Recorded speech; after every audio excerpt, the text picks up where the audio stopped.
Pernah nggak sih kalian ngerasa bingung banget kapan harus stop loss, take profit dalam day trading? Nah, di video kali ini gue akan ngejelasin gimana cara optimal untuk stop loss dan take profit dalam day trading dengan konsep support dan resistance. Yuk kita mulai videonya.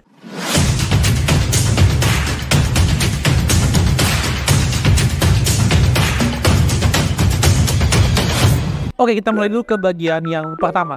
Tapi sebelum mulai, jangan lupa untuk like, subscribe, dan juga share ke teman-teman kalian supaya kedepannya video ini bisa lebih bermanfaat lagi bagi banyak orang. Oke, di part pertama kita akan membahas tentang definisi support dan resistance terlebih dahulu. Oke, jadi basically support itu adalah level harga psikologis di mana harga itu cenderung berhenti turun dan kemudian dia akan berbalik naik karena adanya minat beli yang cukup besar di area tersebut. Sedangkan resistance itu sebaliknya, level harga psikologis di mana harga cenderung berhenti naik, dia ketahan dan kemudian dia akan turun ke bawah karena adanya minat jual yang cukup besar di area tersebut. Nah, buat kalian memahami support dan resistance ini penting banget dalam day trading. Kenapa? Karena pada saat nanti kalian terjun dalam day trading, kalian akan sering banget tuh menemukan saham-saham dengan area-area tertentu. Dan di area tersebut kalian jadi harus tahu nih bahwa ini ternyata areanya dekat area support atau dekat area resistance. Dan ketika kalian sudah tahu area tadi termasuk ke bagian yang mana, kalian jadi tahu apa yang harus kalian lakukan ya. Terus kemudian harus stop loss atau take profit dan sebagainya. Nah, oleh karena itu kita akan lanjut ke bagian yang kedua. Sebenarnya konsep support dan resistance itu ada apa aja sih? Oke, gue bahas dulu dari satu konsep yang pertama, yaitu adalah konsep sebuah lift. Di sini gue akan coba pakai pin untuk menjelaskan ke kalian supaya lebih clear. Anggaplah ini adalah sebuah lift, teman-teman ya. Ketika teman-teman masuk ke dalam sebuah lift, tentu ada lantai basement, kemudian ada lantai groundnya.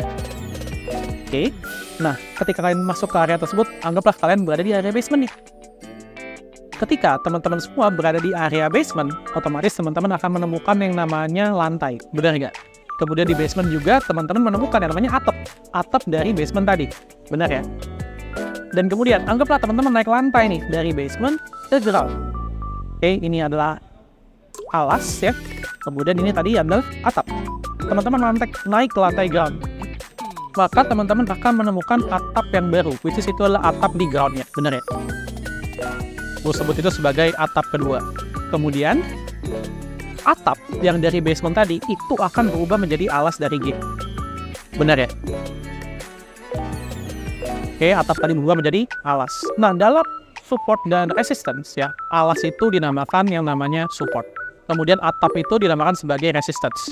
Nah, maksud dari konsep lift ini adalah ketika sebuah harga ya, misalkan harga bergerak, kemudian dia berhasil break dari resistance, maka harga akan cenderung untuk mencari resistance yang baru selanjutnya. Oke, atau sebaliknya, ketika misalnya harga turun ke bawah level support, maka harga akan cenderung untuk mencari area support yang selanjutnya. Nah, inilah konsep yang pertama, yaitu konsep breakout atau breakdown. Jadi ketika suatu harga saham berhasil break, dia akan potensi untuk lanjut naik ke atas, dan sebaliknya, ketika harga breakdown ke bawah, dia akan cenderung juga untuk melanjutkan penurunannya ke bawah. Itu konsep yang pertama, yaitu konsep lift. Kita lanjut ke konsep yang kedua, teman-teman. Konsep kedua yang akan gue sharing ke kalian adalah konsep melempar sebuah bola. Anggaplah teman-teman semua ada di sebuah ruangan, ya. Tapi bedanya adalah di sini teman-teman membawa sebuah bola. Kemudian teman-teman lempar bola tadi ke atas.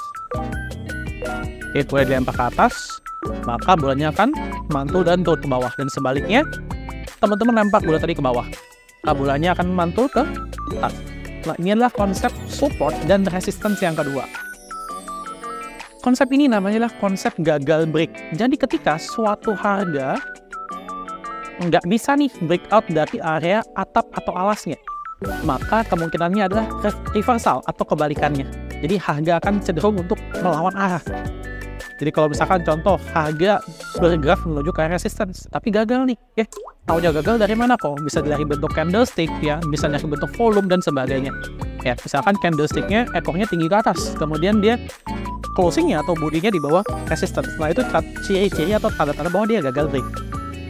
Nah, maka harga akan cenderung untuk reversal dan turun ke bawah. Dan sebaliknya, ketika suatu harga saham gitu ya, turun ke bawah, gagal turun, dia akan reversal juga untuk berbalik naik ke atas. Nah, inilah konsep support dan resistance yang kedua, yaitu konsep gagal break. Nah, jadi sebenarnya dalam support dan resistance ada dua konsep utama. Baik lagi gue sama kayak di depan. Yang pertama adalah ketika suatu harga tadi berhasil break atau konsep breakout atau breakdown. Kemudian yang kedua adalah ketika suatu harga tadi gagal break alias ketahan. Oke. Nah, kita akan lanjut ke part yang selanjutnya. Penggunaan support dan resistance dalam day trading itu seperti apa sih? Yang pertama yang akan gue bahas adalah gimana caranya menggunakan area support tadi. Area support berarti tadi ya, area bawah atau area alas tadi dalam day trading. Nah, area support dalam day trading itu artinya adalah area aman kita untuk entry. Karena sifatnya dia risikonya rendah. Ya, bisa turun nggak? Ya, jawabannya bisa. Ya, tergantung nanti respon harga setelahnya seperti apa. Nah, positifnya apa? Positifnya adalah ini risikonya rendah. Tapi negatifnya juga ada sebaliknya. Karena risikonya rendah, otomatis secara result juga keuntungannya juga nggak terlalu tinggi. Di sini ada beberapa tips yang bisa gue sharing ke kalian. Gimana caranya kita yakin bahwa suatu saham yang turun tadi ke area support, dia akan berhenti turun dan mulai naik ke atas. Overall ada dua tips yang bisa gue sharing. Yang pertama, sahamnya itu strong uptrend. Jadi tren sebelumnya itu kuat banget untuk naik, kemudian dikoreksi ke area support. Itu potensi mantulnya cukup gede di sana. Kemudian yang kedua, supportnya itu diuji berkali-kali. Ya, artinya setiap kena area support tadi dia ada perlawanan atau ada respon. Responnya seperti apa? Harganya berbalik arah. Contohnya, misalkan kalian bisa lihat di sini gua ada share sebuah saham. Inilah saham BRIS ya, teman-teman bisa lihat di sini bahwa di sini ada harganya naik ke atas. Oke. Terus kemudian dia turun. Turunnya kemana? Turunnya ternyata tertahan di area support tersebut. Dan kemudian nggak lama ternyata dari 2.700, 2.800 dia mulai naik lagi menuju ke area harga 3.000. Ya, jadi ini adalah area support dan resistance. Kalau kayak gini belinya di mana kok? Ya, belinya dekat-dekat sama area support tadi. Teman-teman menggunakan prinsip gagal break tadi. Ya, atau false break lah, ibaratnya seperti itu. Oke, itu contoh penggunaan support dalam day trading yang pertama. Kemudian, sebaliknya, kalau misalkan kita mau cari yang break nih kok, kita cari yang seperti apa? Nah, nextnya adalah kita akan membahas tentang resistance. Resistance itu adalah sebenarnya area psikologis yang cukup kuat, dimana ketika suatu harga tembus dari area tadi, potensinya adalah untuk lanjut naik ke atas atau turun ke bawah. Nah, contoh misalkan ini gue bahas dari sisi resistance, berarti dari atapnya. Jadi kalau dia break, dia akan potensi untuk lanjut. Jadi ketika ini ditembus, ditambah dengan volumenya itu kencang, maka harga berpotensi untuk lanjut lele ke atas. Nah, tipsnya apa sih supaya kita bisa tahu bahwa harganya itu lanjut naik? Yang pertama, harganya naik diikuti dengan dua hal. Yang pertama, volumenya gede. Kedua, nilai uang yang terlibat di sana atau transaction value-nya itu besar. Kenapa? Karena kita bisa yakin bahwa harga ini didukung oleh uang yang besar juga. Ya. Kemudian yang kedua, bentuk candlestick-nya bagus. Jadi ketika dia breakout dari resistance, dia itu nggak ada tuh yang namanya ekor atas yang terlalu panjang. Nah, itu baru break yang cukup oke. Dan yang ketiga, kalau misalnya dia berhasil breakout pattern tertentu, itu lebih bagus lagi. Ya, jadi kita bisa yakin bahwa benar nih, bahwa ini benar-benar valid breakout-nya dan harganya potensi untuk lanjut naik ke atas. Contohnya misalnya adalah di saham MLPL, teman-teman.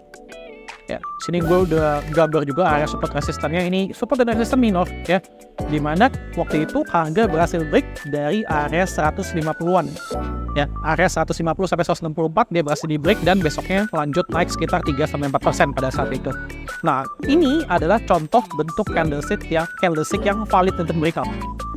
Karena dia ketika break volumenya gede, bentuk candlesticknya bagus ya, dan juga uang yang terlibat di sana itu juga besar. Oke.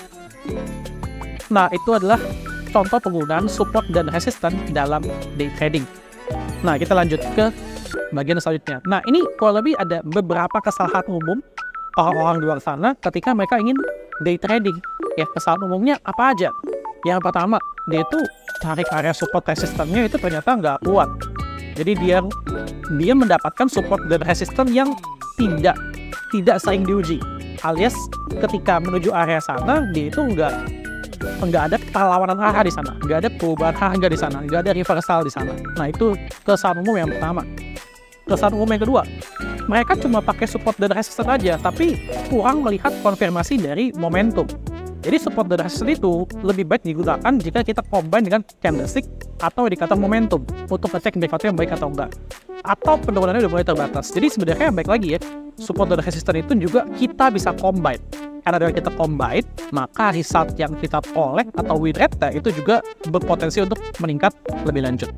Oke, itu adalah dua kesalahan umum yang biasanya orang-orang sering lakukan dalam menarik support dan resistance yang salah. Sehingga, ini harganya nggak ada respon nih, ya, atau harganya gagal break secara valid. Ya, kalau seperti itu. Oke, yang terakhir, menurut gue support dan resistance itu penting banget dalam day trading. Dalam tahap yang lebih advance ya, kalau misalnya kalian mau lebih detail, kalian itu bisa menggunakan support dan resistance tadi dalam time frame yang lebih kecil. Ya, misalkan contoh, kalian bisa pakai di time frame chart 5 menit, 15 menit, atau 1 jam. Gunanya apa? Gunanya adalah untuk mengoptimalisasi stop loss dan take profit kalian. Misalkan contoh harganya jebol nih, di bawah level support, tapi ternyata di bawahnya ada level support yang lebih kuat lagi, maka teman-teman bisa hold sebentar sahamnya dan kemudian bisa sell on the strength ketika dia naik. Atau sebaliknya, ketika harga break dari resistance, teman-teman baru TP setengah atau TP 75%. Teman-teman lihat masih ada potensi untuk melanjutkan ke atas, ya udah teman-teman tinggal hold aja kalau trailing stop sampai ke resistance selanjutnya, dan itu teman-teman bisa apply di time frame yang lebih kecil.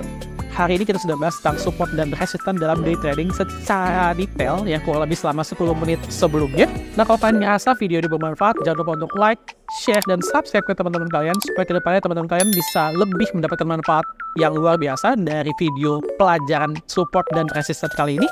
Dan kalau misalkan masih ada pertanyaan yang lebih detail tentang support dan resistance, kalian bisa plot di komen di bawah, dan gue akan dengan senang hati banget jawab pertanyaan kalian. Terakhir, jangan lupa untuk follow Instagram gue untuk informasi seputar day trading selanjutnya. Bye-bye, salam cuan setiap hari.